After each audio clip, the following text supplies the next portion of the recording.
quando falamos em educação inclusiva, estamos falando de uma escola democrática, um ambiente onde o valor das diferenças é reconhecido e onde as demandas de aprendizagem de todos os alunos são consideradas sem distinção. No programa de hoje você vai conhecer métodos que garantem a inclusão de estudantes com deficiência e que também contribuem no desenvolvimento de alunos sem deficiência. Então fique ligado, está no ar o Educação!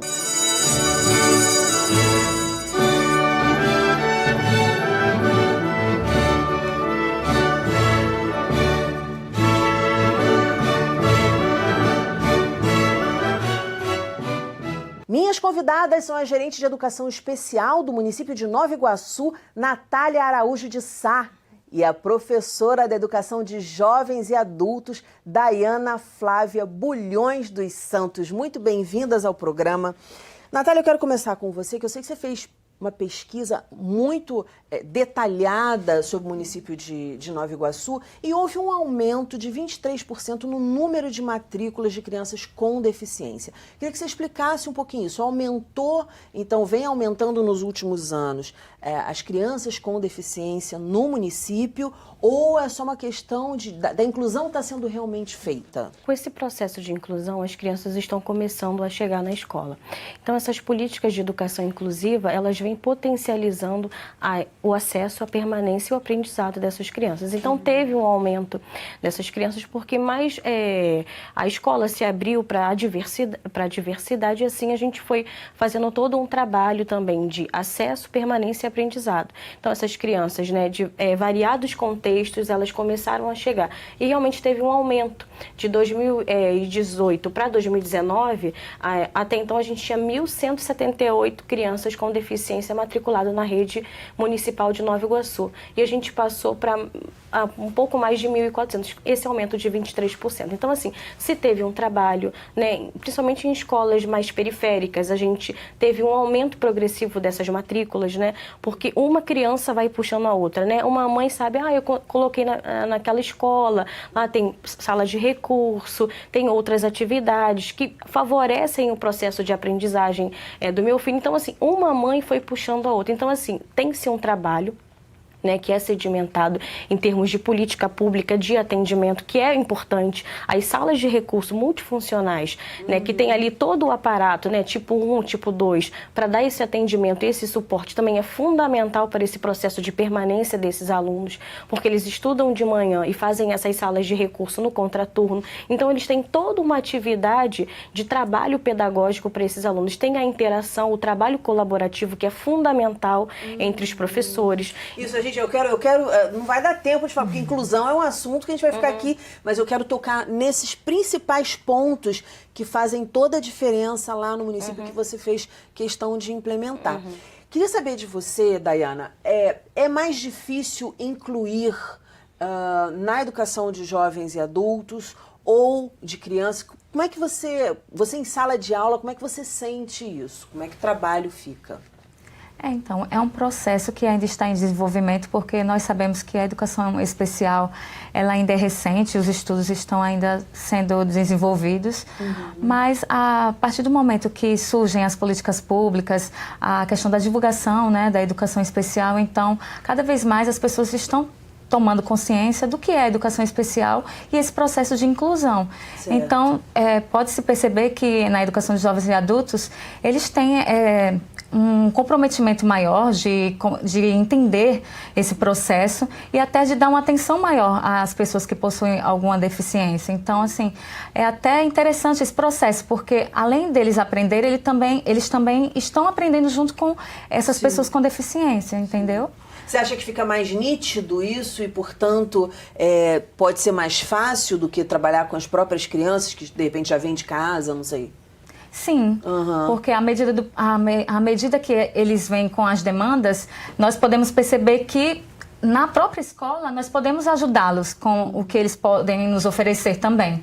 E aí, quando às vezes você tem algumas demandas que já são próprias suas, que já vêm de casa, é totalmente diferente do que uma pessoa que já possui uma deficiência. Então, eu acho que, devido a essa questão, eles buscam mais ajudá-los, a contribuir de alguma forma para o desenvolvimento desses alunos. Muito legal essa tua fala, porque a gente sempre fica achando, né, jovens e adultos, quer dizer, a pessoa tá mais velha, então já tem os preconceitos mais dentro de si do que a criança. Então, legal ouvir a tua fala, porque a gente percebe que a sociedade, eu acredito que a gente está amadurecendo, né? Acho que a sociedade está se humanizando. Claro que tem uma série de coisas. Muita coisa. Muita coisa ainda que a gente tem que conquistar, né? Mas eu acho que a gente está num caminho. Queria saber, Natália, quais são os principais aspectos, e aí você já falou de algumas coisas da sala de recursos, aí você falou sala de recursos 1 e 2, queria que você dissesse qual é a diferença. Então, a sala de recurso 1 é para as outras deficiências, deficiência intelectual, e a sala do tipo 2 é específico para alunos cegos. Então, assim, a gente tem todo um trabalho. Quando a gente recebe um aluno cego que não domina o código de leitura e de escrita, que é o Braille, ele tem uma professora, né, especialista para trabalhar esse processo de ensinar o código de leitura, né, de escrita, para ele poder fazer todo o seu processo de inclusão, para ele poder participar da sala de aula, né, tendo as possibilidades de se envolver, de fazer as atividades. De participar. Isso. E a gente também tem uma outra questão, que é a gente recebeu, a gente fez a tradução dos livros de tinta para Braille. Porque imagine, um aluno chega a uma escola, ele vai a uma biblioteca, e lá na biblioteca só tem livros em tintas. Como é essa inclusão? Não tem inclusão para um aluno cego. Então, assim, é importante também que as bibliotecas elas comecem a se preparar para também fazer esse processo de inclusão, porque o aluno tem que chegar, ou qualquer outra pessoa com deficiência visual tem que chegar nesse espaço de leitura, de biblioteca, ou mesmo da escola, e ter esses livros para ele poder ter acesso de forma independente, porque o que a gente quer a todo momento e o que a gente potencializa é a independência do aluno. Então, assim, a gente também já está trabalhando com isso. A gente tem alguns polos específicos que a gente tem professores, né, com formação específica para atender as necessidades específicas de aprendizagem de cada aluno. Não é só colocar a criança dentro da escola, é promover esses espaços de aprendizagem. Exatamente, né? É legal a gente dizer assim, que a gente até usa, né, quando a gente está estudando educação, que isso é integrar. Você pegar e colocar na sala, tá lá na sala, mas tá num cantinho fazendo desenho, alienado, sem aprender nada. Isso não é inclusão, né? Isso é, no máximo, uma integração. Tá integrado, né? Também, entre aspas, depende de como você emprega a palavra. Quanto tempo vocês demoraram para estabelecer essa rede de apoio para essas crianças e esses adolescentes? Então, a gente vem se estruturando anterior a 2006, que vem sendo todo esse processo de formação de professores, né, de concurso, e assim, uma formação continuada. A partir das demandas que vão chegando, a gente também vai se estruturando. Então, assim, a gente tem os professores específicos para determinadas áreas, para atuar. A gente também conta com os agentes de apoio à inclusão, né, para os alunos que necessitam desse apoio mais específico e esse apoio mais intermitente. O que eles fazem, os agentes? Eles atuam, né, junto com o aluno na sala de aula. Então, o professor do regular, ele, né, faz aquele todo o trabalho de o planejamento educacional individualizado, que é o famoso PEI, né, que é o plano de inclusão, e a partir disso ele trabalha de forma integrada com o agente de apoio, dando todo esse suporte. Esse suporte também vai além da sala de aula, né? Se o aluno necessitar de questões relacionadas à higiene, à alimentação, o agente de apoio está ali para dar esse suporte, porque o espaço de aprendizagem não é só dentro de sala de aula, todo o espaço da escola é um espaço de aprendizagem. E também a gente trabalha, isso aí é como um todo, todos os professores. A gente tem casos de alunos que eles têm algumas questões sensoriais que são muito específicas. Então, a gente trabalha com essa questão, respeitando também essa especificidade do aluno, porque o ponto de aprendizagem é o aluno. A gente parte desse ponto e assim a gente vai trabalhando e vendo todas as necessidades específicas de aprendizagem dele. Então, o ponto inicial de partida é o aluno. O que ele necessita aprender.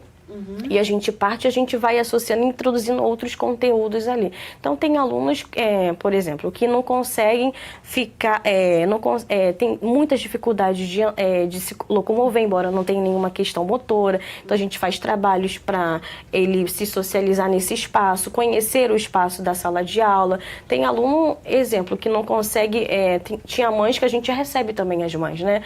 Meu filho, eu não saio nunca com meu filho, o meu filho não passeia. e a gente, né, qual é a especificidade que faz com que ele fique nessa situação de isolamento?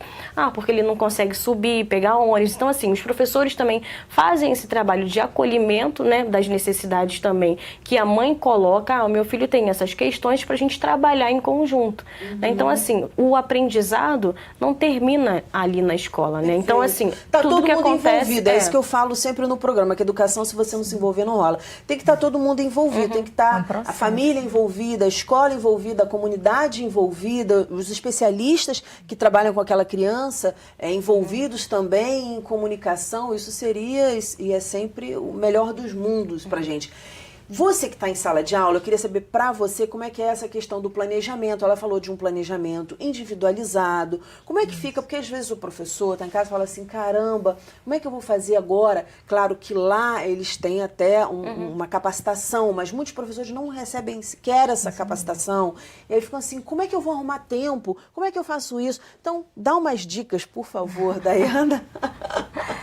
Não, realmente não é fácil, porque todo professor tem as suas demandas, tem as suas atribuições e a questão mesmo é você se organizar, porque além da turma que você tem para poder dar conta e tudo, ainda tem os alunos que que são da educação especial, que você precisa dar aquele suporte. E aí você precisa analisar toda aquela questão das necessidades, como a Natália comentou, a questão das necessidades, o que esse aluno nos traz, o que nós podemos fazer para contribuir para o desenvolvimento dele e, a partir daí, traçar metas para poder contribuir para o processo de desenvolvimento e aprendizagem dele. Então, eu acredito que é mais você olhar esse aluno e, a partir daí, você criar métodos para poder contribuir, ajudá-los de alguma forma. Porque eu acho que quando conhece, realmente, essa coisa do conhecer, não ficar só no diagnóstico. Isso. O diagnóstico dele é síndrome de Down, o diagnóstico dele é autismo. Isso. Então, assim, a gente se preocupar mais no conhecer, eu acho que aí o processo de ensino-aprendizagem deve ficar mais tranquilo, né? E até para fazer... Queria que você falasse um pouquinho das etapas desse planejamento individualizado. Porque, claro, se ele tem uma demanda de aprendizagem específica, ele precisa de um planejamento diferenciado em muitos aspectos, ou em alguns aspectos, dependendo do que ele necessite, do resto da turma. Como é que é feito esse planejamento? Muitos falam em você trabalhar na perspectiva do desenho universal. O planejamento, ou o PEI, quando a gente fala com os professores, o que a gente parte, a princípio, né, avaliar o aluno, em que momento da aprendizagem o aluno está. E aí a gente pode citar aqui um exemplo. De repente o aluno está no 5º ano, mas ele não consegue acompanhar as atividades do 5º ano. Então a gente vai colocar o aluno numa situação de fracasso, a gente vai promover situações de aprendizagem para ele conseguir participar do contexto de sala de aula. Então, assim, o aluno ele consegue acompanhar o conteúdo de uma maneira diferenciada. Então, se ele não consegue, naquele momento, participar daquelas atividades numa atividade muito pontual escrita, ele pode participar da atividade de forma oral. Então, o professor pode contar uma história, narrar, envolvê-lo dentro daquele contexto e, a partir dali, buscar uma avaliação do que o aluno conseguiu apreender do que o professor estava falando. Outra dinâmica também que é muito interessante, que alguns professores trabalham, é você fazer o trabalho de pareamento, né? Um outro colega, você fazer esse trabalho de parceria, né? O aluno está envolvido com o seu par. Então, assim, o que o outro aluno sabe que esse aqui não sabe? Então, o que essa junção desses dois alunos, eles podem potencializar a aprendizagem um do outro. E o que é interessante a gente falar é que ela não está dizendo que o aluno que não tem deficiência vai parar suas atividades para virar o professor do aluno que tem deficiência, que geralmente os pais falam assim, tá vendo, tá atrasando meu filho, porque o tempo que ele tá parando para ensinar para o outro, ele estaria fazendo uma outra coisa, aprendendo outra coisa. Com a palavra, vocês, sobre essa observação. É que quando a gente ensina, a gente também aprende, né? Porque assim, quando a gente se escuta, a gente também está aprendendo. Porque quando a gente promove essa interação, o outro aluno que sabe, ele vai se escutar e ele também vai estudar ao mesmo tempo. Então, assim, a a gente socializar as informações, o que a gente aprendeu e outras questões, isso também é importante para a formação humana daquele aluno. Então, assim, em atividades pontuais, atividades coletivas, a gente tem que promover essa integração, esse olhar para o outro, né? Porque tem conteúdos que são muito além do conteúdo acadêmico, que estão em jogo ali. Você precisa, a escola, ela tem que formar cidadãos, formar seres humanos melhores para estarem inseridos dentro da sociedade e participar dela de uma maneira que todos sejam respeitados e incluídos também. Então, assim, alguns aprendizados vão muito além de questões acadêmicas. Exatamente. E mesmo pela questão acadêmica, às vezes uma dúvida, né, do colega, ele vai falar assim, ih, caramba, não tinha pensado nessa possibilidade. E aí os dois procurarem juntos. Exatamente. Então, tem vários aspectos envolvidos aí, mas eu sempre toco nessa tecla, Natália, porque ainda é grande a resistência por parte de algumas pessoas, né, em relação a ter um aluno com qualquer tipo de deficiência na sala de aula, por exemplo, com um filho, ou com um sobrinho, enfim, com alguém da família. Então, as pessoas têm muito isso na cabeça, que atrasa, né? Que na verdade adianta muito, porque é vivência, é o contato com a diferença, é o conhecer as possibilidades da vida. Quanto mais a gente conhece as possibilidades da vida, mais caminhos a gente conhece. Né? Parece óbvio isso. E tem uma outra questão também, que assim, se é complicado esse processo de inclusão, quando o aluno está inserido num contexto que é um professor, quando vai para o segundo segmento, que são vários professores, aí a dificuldade aumenta. E aí os professores, eles sempre pontuam essa questão. Entrou professor de português, aí entrou professor de matemática. Então, como lidar com essas questões? Em que momento tem esse ponto de encontro para a gente discutir sobre quem é o aluno, quais são as estratégias pedagógicas, e quais são as intervenções que a gente pode fazer a partir disso, né? E também a gente tem que, é uma outra questão que a gente precisa se colocar e pensar enquanto professores, enquanto profissionais da educação, né? O que eu estou querendo avaliar? Né? Em que contexto essa avaliação ela está se dando? Porque quando a gente coloca que o aluno ele tem que corresponder às nossas expectativas de aprendizagem, a gente não está entendendo quem está dentro de sala de aula, quem é aquele outro. Exato. Então, se ele está num outro momento da aprendizagem, a gente pode buscar dentro do conteúdo adaptações. Porque a gente, mesmo tendo formações, a gente vai o tempo todo se preparando. Porque quando a gente recebe um aluno novo, são novas experiências que aquele aluno nos traz. Então, assim, a gente está sempre em constante formação, mas sempre algumas questões nos colocam em situações a gente precisa rever, a gente precisa repensar, a gente precisa discutir e debater junto com o aluno em qual ponto a gente vai caminhar a esse processo de aprendizagem. Que eu acho que isso é que também torna ainda mais especial essa capacitação de professores para lidar com os alunos com deficiência. Por quê? Porque, que a gente já falou em vários programas aqui, a gente também não pode rotular. A todo mundo que tem síndrome de Down é assim, é assado e etc e tal. Não todo mundo que tem autismo é assim, é assado.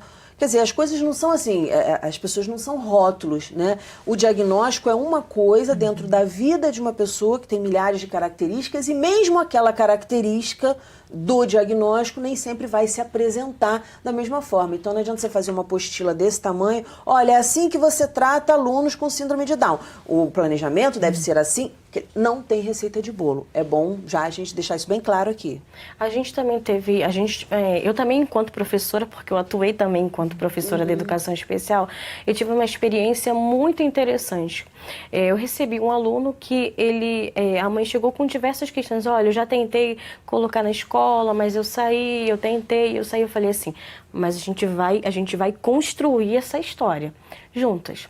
Então, assim, ele quando chegava à escola, o barulho de abrir o portão já era uma questão para ele. Então, assim, a primeira postura que eu tive enquanto professora de sala de recurso foi receber o meu aluno do lado de fora da escola. Ali a gente fez eu fiz um trabalho de comunicação aumentativa alternativa para ele, para explicar que ali é o contexto da escola, com as fotos da escola, que iria se abrir o portão, que iria se fazer um barulho, que eu expliquei dentro daquele ali, com várias fotos, aonde era a sala que ele iria entrar. Então a gente fez o primeiro trabalho de receber aquele aluno ali. Perfeito. E ali ele veio no primeiro dia, ele não entrou, eu falei, mãe, você vai voltar com ele no outro dia, E assim a gente foi trabalhando e foi trabalhando. Então ele entrou na sala de aula, né? Ele fez o trabalho na sala de recurso, também a gente fez aquele processo de mediação, né, dentro da sala de aula também. Então ele chegou à escola, né, não verbal, ele não se comunicava, ele falava soltava alguns gritos, com autismo. soltava alguns gritos e falava pouquíssimas palavras. Então a gente foi trabalhando esse repertório da linguagem com ele, né? Porque linguagem não é só a linguagem verbal, né? Linguagem é todo um contexto. Então a gente foi trabalhando, corpo, a gente foi trabalhando todas essas questões com ele. Ao final ele saiu alfabetizado. Então, assim, as expectativas da mãe de início era que ele só que ele tivesse só a questão ali de socialização, que ele pudesse participar com outras crianças e ela teve, as expectativas dela foram sendo ampliadas, porque ela foi vendo a potencialidade isso deve que ter mudado tinha ali. Em casa também, a partir daí mudado a vida, né? Porque se na escola eu não esperava isso, ele vai até onde ele foi, quer dizer, em casa ele também pode ir. Dayana, as dificuldades em sala de aula, qual é a maior dificuldade que você encontra hoje para incluir um aluno? Nós percebemos que estamos percebendo que a questão do acesso mesmo, estão investindo bastante, muitas instituições agora tem todo um aparato para atender essas pessoas com deficiência, mas a questão toda é que, como tem na LDB, não é? Tem a questão de ter a igualdade do acesso, mas muitas das vezes nós não temos o aparato para fazer com que esses alunos permaneçam no espaço escolar.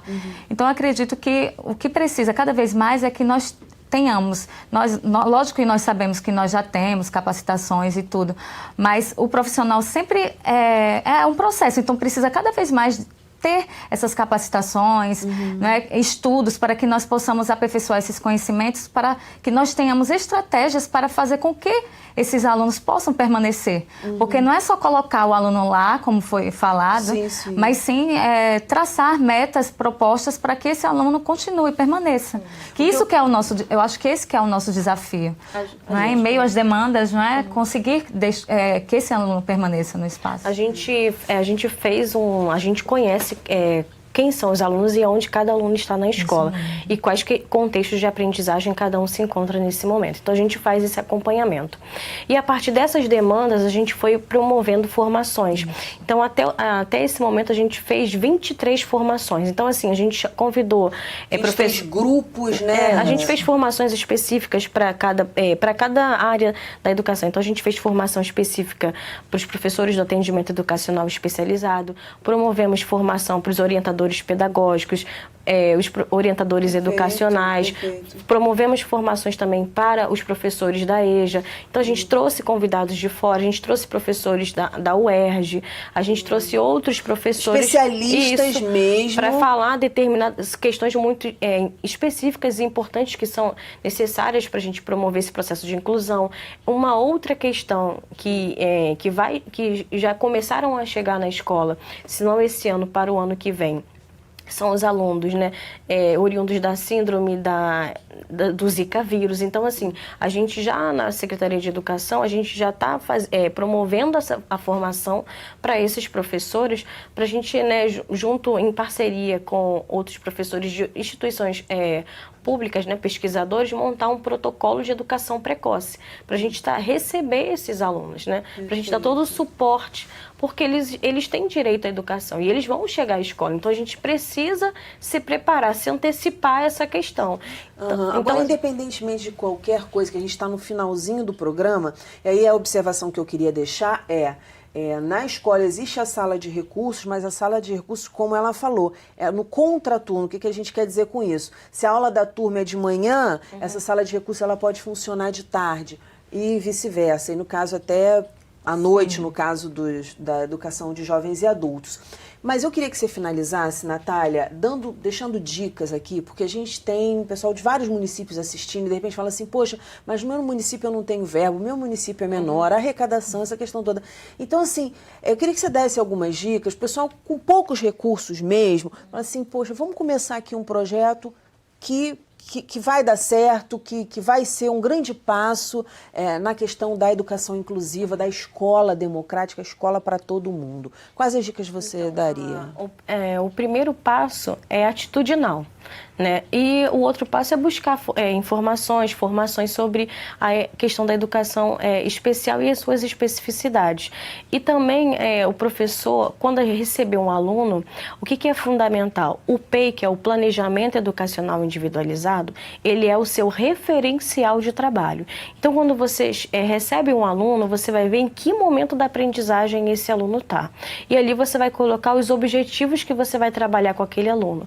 E a partir disso, no seu referencial de trabalho, você vai fazendo um acompanhamento, né, progressivo das atividades que você colocou e propôs para ele, você fez adequações ao currículo. Então, assim, o aluno, em que contexto ele pode participar daquela dinâmica da aula, das atividades? Ele pode participar desse contexto da aprendizagem de uma maneira oral? Então, você vai fazer uma avaliação. Uma questão simples que uma professora, uma das profissionais da educação especial nos trouxe, nos relatou.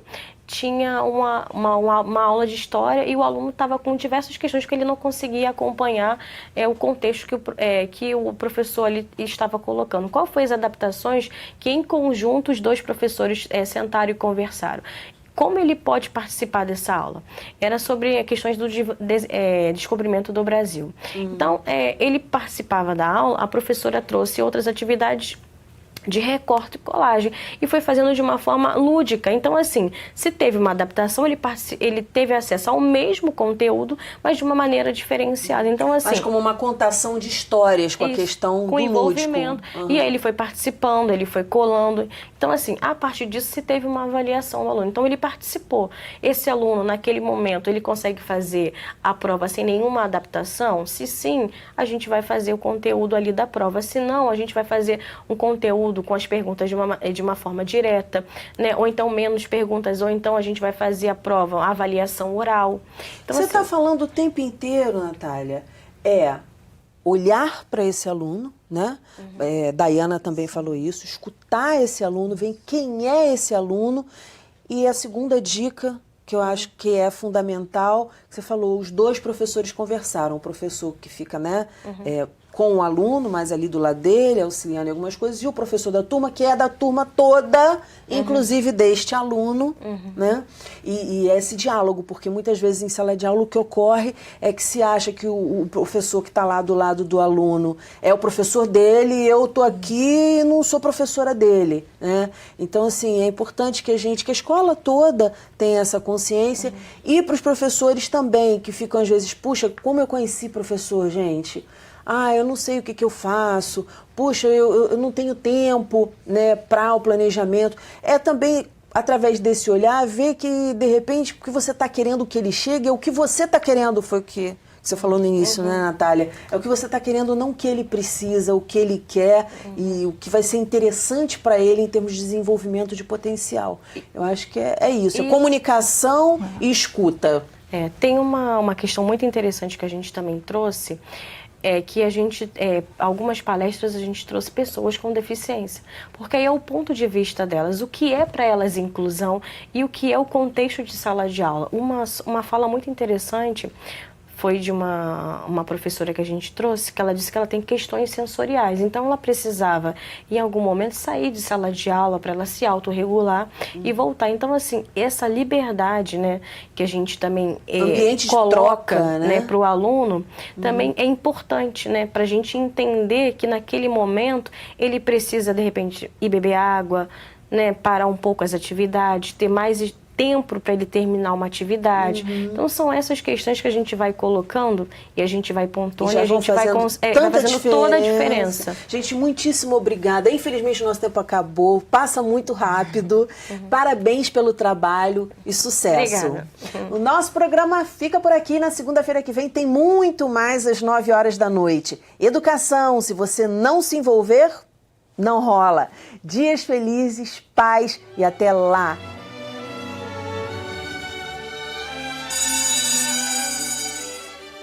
Tem um conto do escritor mineiro Sérgio Caparelli, do livro 30 Fábulas Contemporâneas para Crianças. Conta a história de um cachorro que certa vez decidiu pegar o próprio rabo. Logo de manhã o cachorro já saiu perseguindo o rabo. Quanto mais ele corria atrás do rabo, mais o rabo corria dele. Quanto mais ele não conseguia pegar o rabo, mais nervoso ele ficava. Assim passou o dia inteiro o cachorro correndo atrás do rabo. No final do dia, já cansado, ele dormiu e até sonhou que estava pegando o próprio rabo.